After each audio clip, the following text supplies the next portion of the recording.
Good morning again, and welcome to the online contemporary worship service. I'm Pastor Kennan, and I'm looking forward to kicking off a brand new worship series this morning with you called The Ordinary Ways of God. For the next 4 weeks, we're going to be going through the book of Ruth.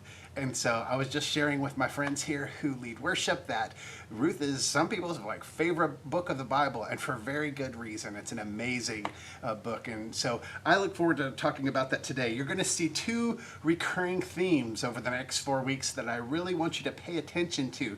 So every time that you see them occur, you know oh yeah, those are those two themes that we talked about. One of them is that God uses ordinary people to bring hope in hard situations.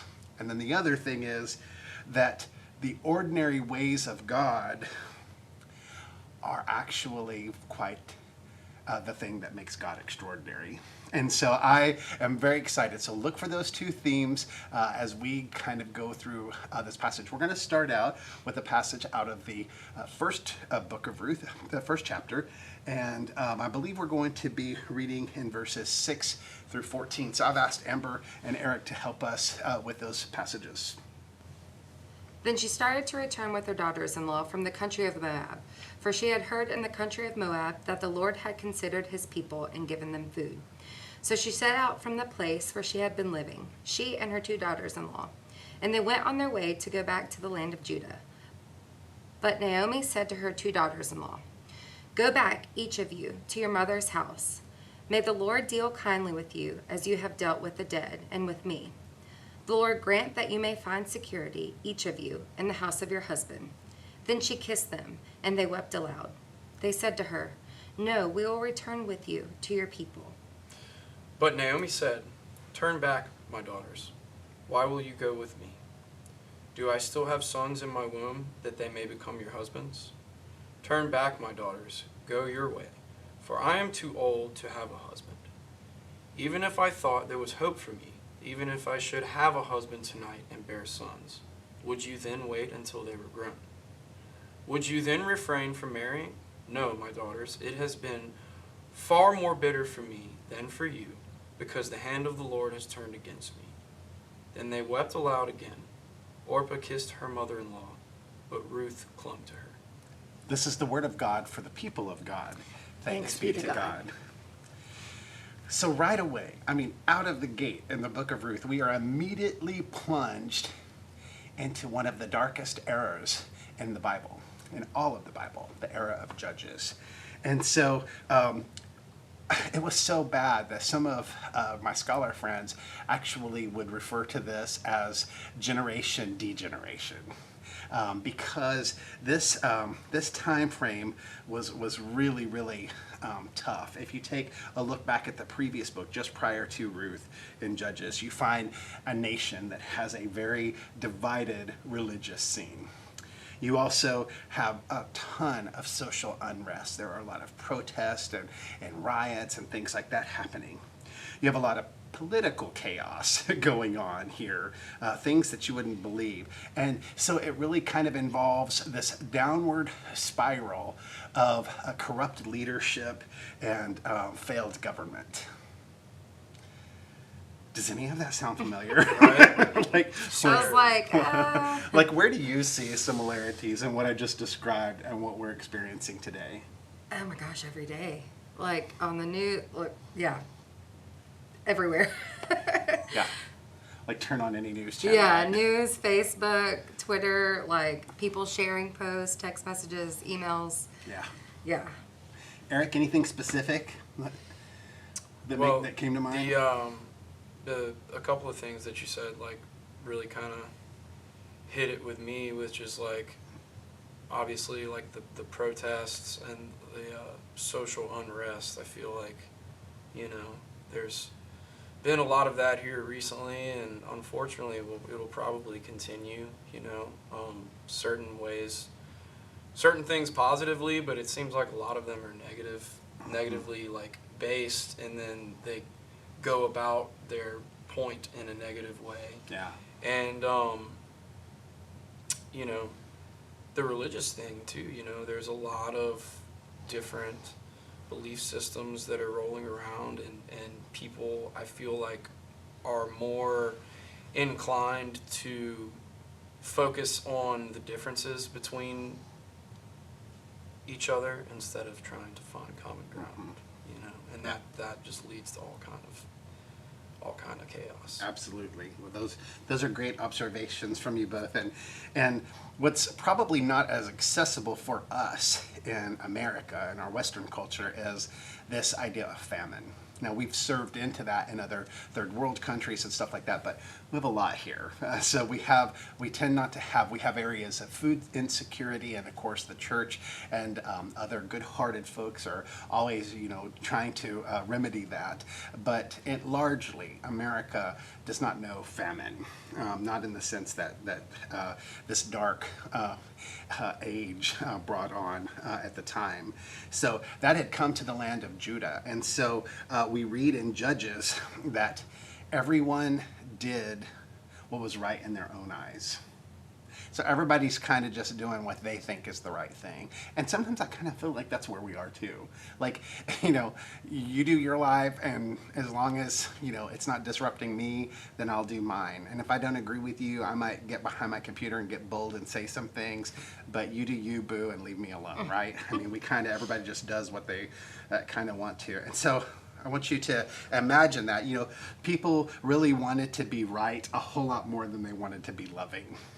In this moment. And so the whole thing, though, their lives, their culture, the beliefs that they held sacred for centuries in terms of religion, they were so out of control that it was all really leading to a societal collapse. I mean, that's how dire this was. And in addition to that, they had this new reality of a famine. So it really, really poured on, and it made them ask at the time some really urgent questions like, how can these people be saved?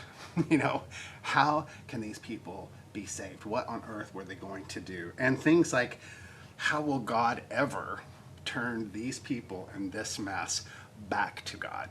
How will God ever do that? And I don't know about you, but that kind of speaks to the present climate as well. We have here, maybe we don't have a famine, but we do have pandemic 2.0 now with this resurgence, right? And things were kind of on the uptick, and then the bottom was kicked out from under us, and now they're on the uptick again, and we're just waiting. What's the next variant? What's the next thing? And so, it's hard because, in our reality, we have less than half of the church worshiping on the campus. We have half of the church worshiping like this online, right? And then, we have a country right now that has the lowest percentage of per capita Christians than it has had since its inception. We have failed leaders on both sides of the aisle, so I'm going to be an equal offender here in this moment. And then we have all these tit for tats, right? Like you were describing, Amber, the party affiliation and the wearing mask and the getting vaccine or not getting a vaccine and personal rights and a million other points of contention, some of which we've named, and how they kind of devolve into some ugliness, negativity. So I'm just wondering kind of the same thing. How are we going to be saved from all this? How are we going to be saved? What is God ever going to do to turn us back to God? What is it going to take? And honestly, I think there's a lot of skepticism about this right now, if I'm just being candid. And it runs kind of the spectrum of like our own collapse and our own downward spiral, and it ranges all the way from kind of like this optimistic, once the pandemic is over everything's going to be better kind of thing, and the churches will fill back up, to, oh, the church is dying and it's never going to be the same and nothing's ever going to be good again, right?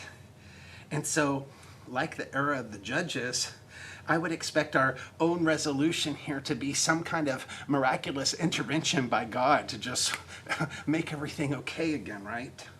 Or perhaps God would give us some extraordinary leader, right, to come and kind of wave their magic wand and fix everything.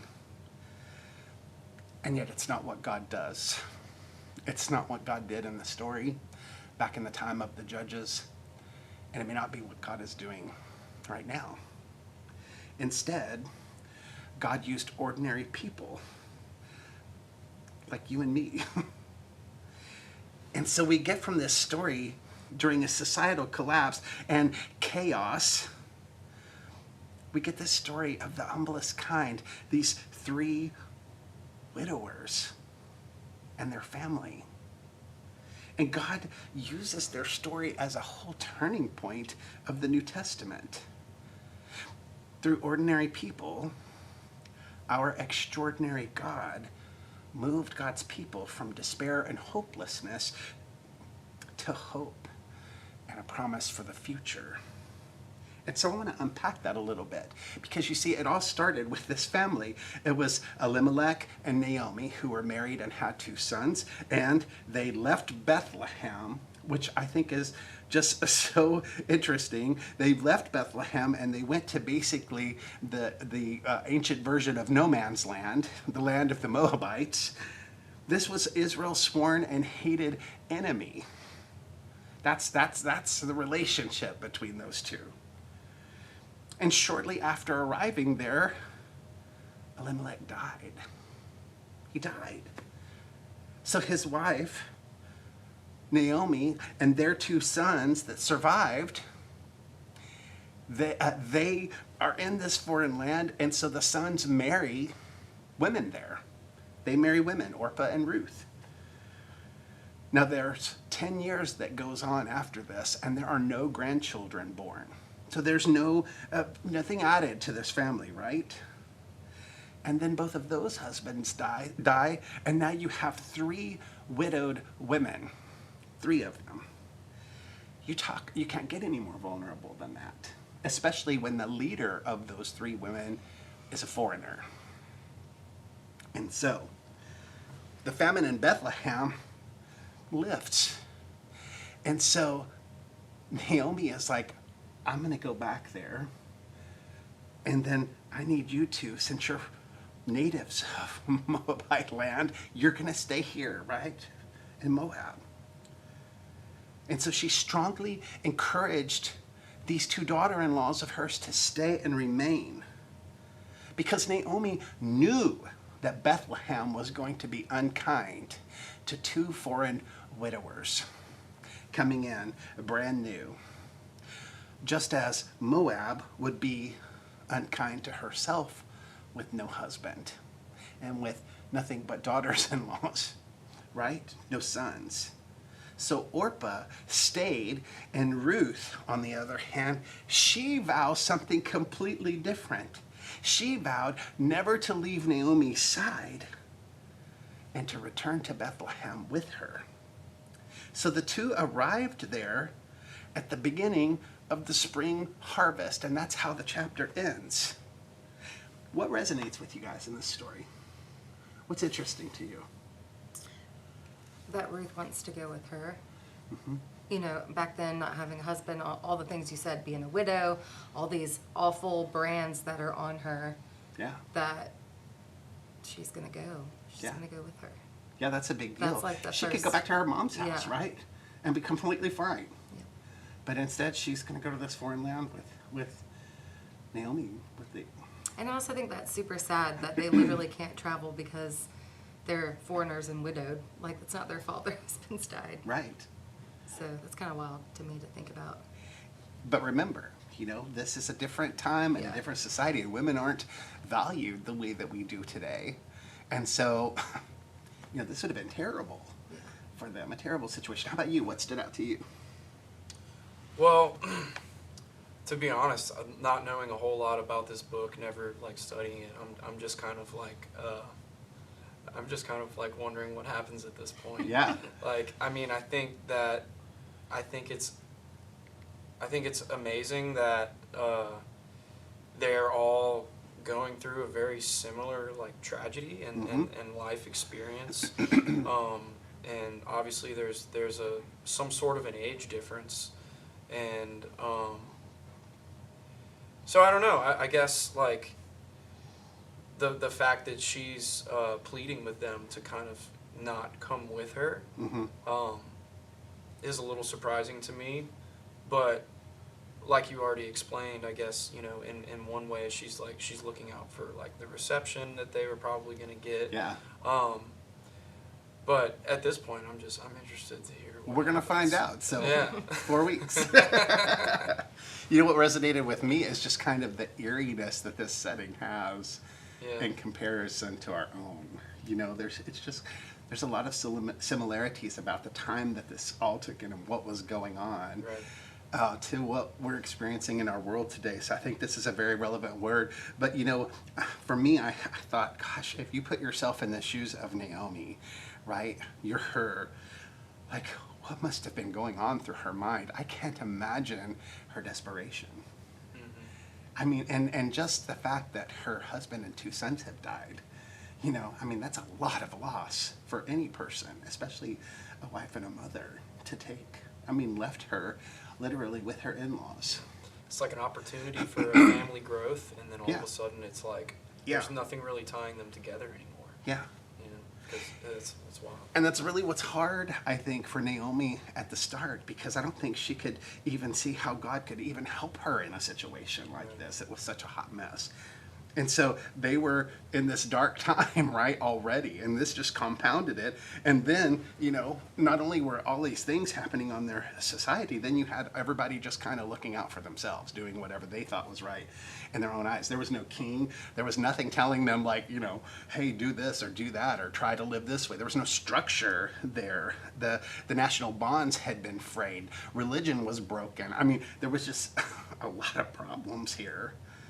And so Naomi's just trying to do what's right for her family, and then we're told in Ruth that this major crisis comes on top of all of that, a famine.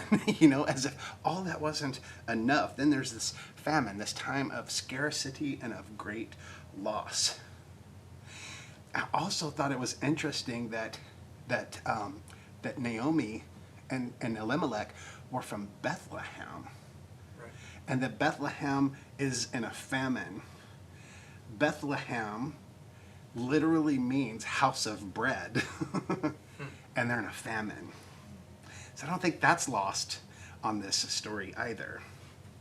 The situation, though, it was so bad that this family finally left their home in Israel and they went into a foreign, pagan country in Moab. And so to make matters worse, then, of course, Elimelech died, and all this stuff happens, and the family ends up stuck there. And then the sons, even though they married Moabite women, they die. And so Naomi, who had been forced to leave her homeland with her husband and her sons, is like the only person left standing. And that must have been lonely, and it must have been scary. And there's not a single mention of God anywhere in this chapter. Not even one. So, let me ask you a question. Where is God when poop hits the fan? Where is God when poop hits the fan? Now, we certainly aren't in a famine right now, are we? No. We aren't. But they were. But we have been in a pandemic. We have been in a time that has affected our whole planet. No one has been spared. And then you add to that pressure cooker things that we've experienced here in the life of this church, like having our buildings attacked by an arsonist, like our nation nearly being involved in a financial crash, a complete collapse of society as we know it. And I think we can relate to Naomi here.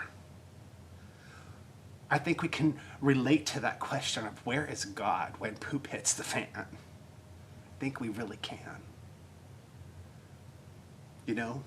This situation that we read about in Ruth, it's a life-threatening situation. Everything was about to change for these 3 widowers, and this family these three widows, and this family would see its members go in separate ways. That's the tragedy. Some would stay in Moab. Others would return to Bethlehem into an unknown and uncertain future. And yet, even more, we're in heaven. And that's heartbreaking. And I think today, we're feeling that too. Even just in the context of this church, some people are with us in worship on Sundays here in this building. Some of you are out there right now when we're talking to you over the internet. And many of our own loved ones are in heaven because of COVID-19. I think we can relate to this. It was a sad, sad situation, and things had gotten really, really bad. It was so bad, in fact, that Naomi renamed herself in this chapter, if you read the whole thing, Mara. It's the word for bitter. She takes the name Mara. She said, "The Almighty has dealt very bitterly with me." Today, our Christian tradition links this word at Lent to the Stations of the Cross regarding Mary and her own suffering and calamity that she went through. So see, there's this link between these two mothers. How many of us in this moment are renaming ourselves bitter? How many of us are taking on that? How many of us are becoming bitter? How many of us believe that the Lord's been heavy-handed with us in this moment? How can these people be saved from all that is going wrong? How will God ever turn these people back to God's self? Look at where God is, and let's answer that question together. Where is God when poop hits the fan? The first answer is that while God is not mentioned in the actual text and the actual words of the pages of Ruth, not even once, God is in the fabric of the story. God is in the fabric of the story itself. And we started off with this motif of strangers in a foreign land, an enemy land. And that's not an unfamiliar motif in the Bible. The Bible, which is a library of books written by many different authors over a long period of time, is full of this motif. Adam and Eve being expelled from Eden and into a fallen creation where sin corrupts everything. Israel's bondage and ultimate deliverance from the land of Egypt and a journey towards a promised land. The assurance that heaven, not this world, is going to be our true and eternal home.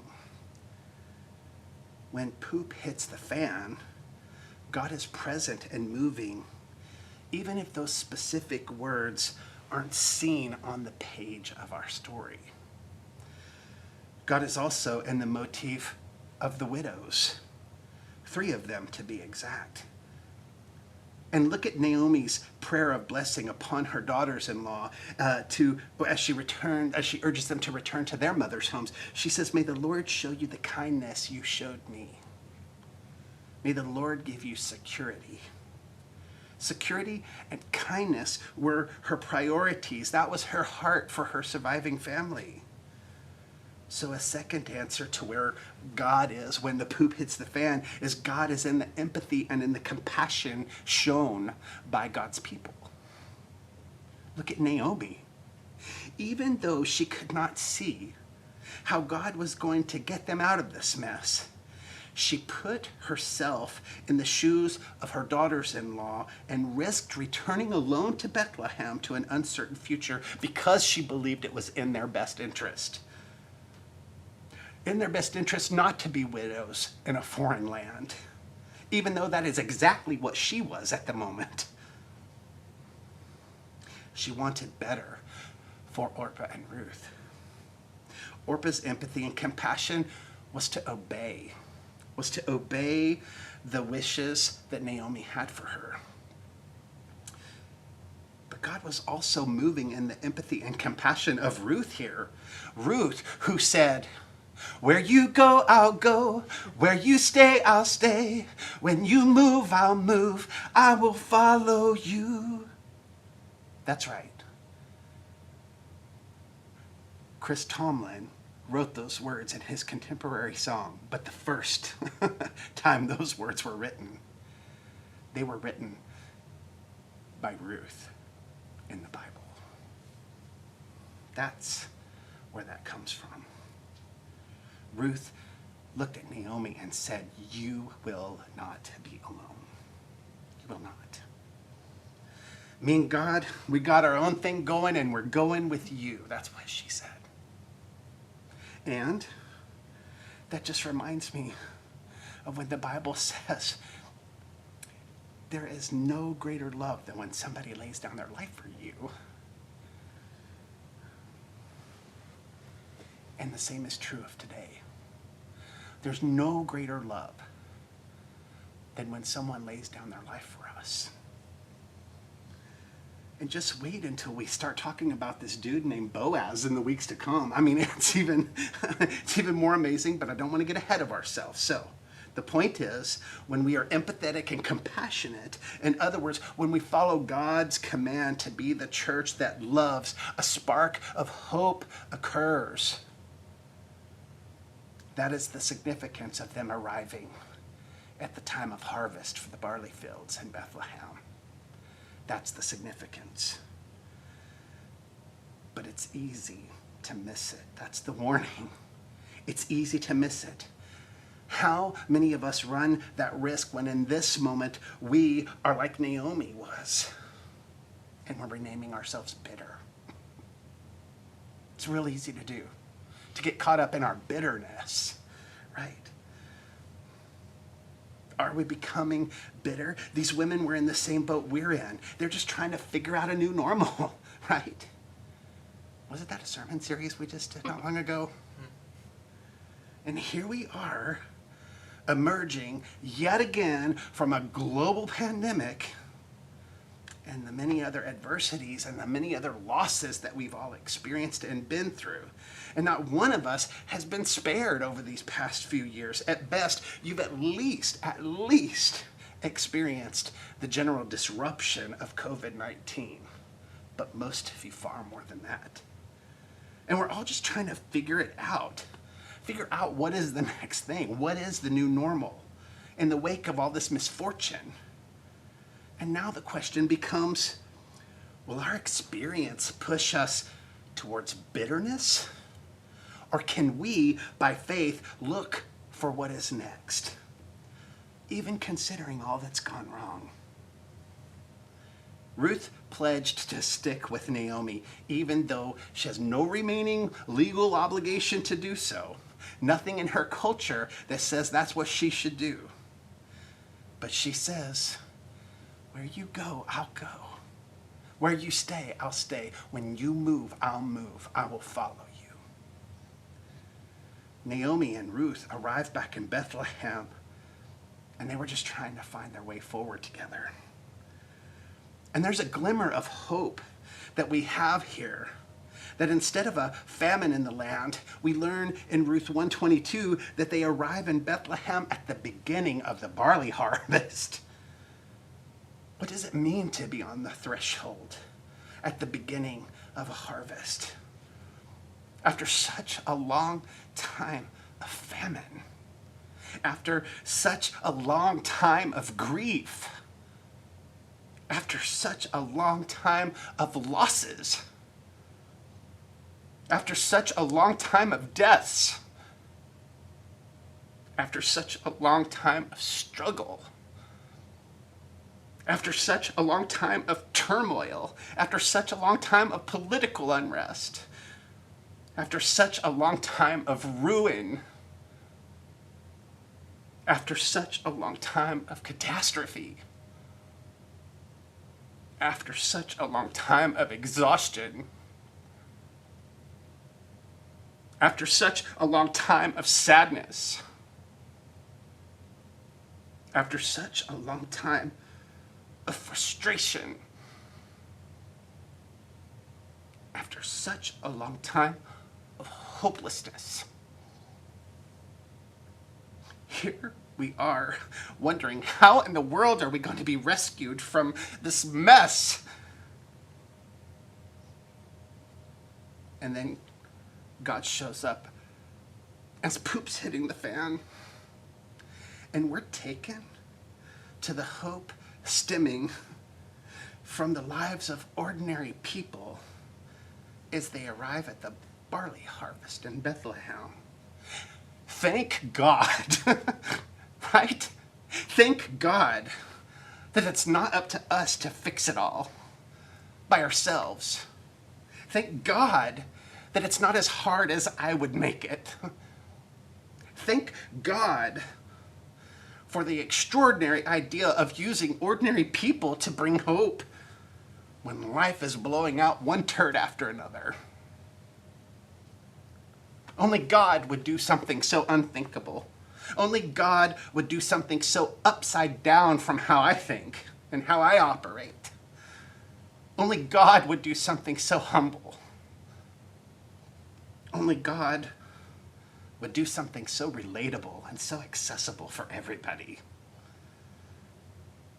It's the kindness, the security, the care. It's the sacrifice. It's the compassion. It's the empathy.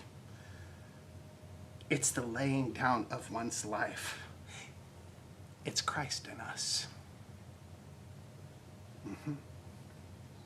Because we are his body. A church that builds up, not puffs up, remember? Builds up. A church with an appetite for innovative imagination in the hope of what God could be doing next. Nothing is going to stop any of us if we put our trust in God. If we will just remain faithful and say, where you go, I'll go. Where you stay, I'll stay. When you move, I'll move. I'll follow you. That will bring us from chaos and disaster to the harvest at Bethlehem. It will. I want to invite you over the next 4 weeks to see how Ruth and Naomi's story continues to unfold as our extraordinary God uses ordinary people to bring hope in hard times. In the name of the Father, Son, and Holy Spirit, amen.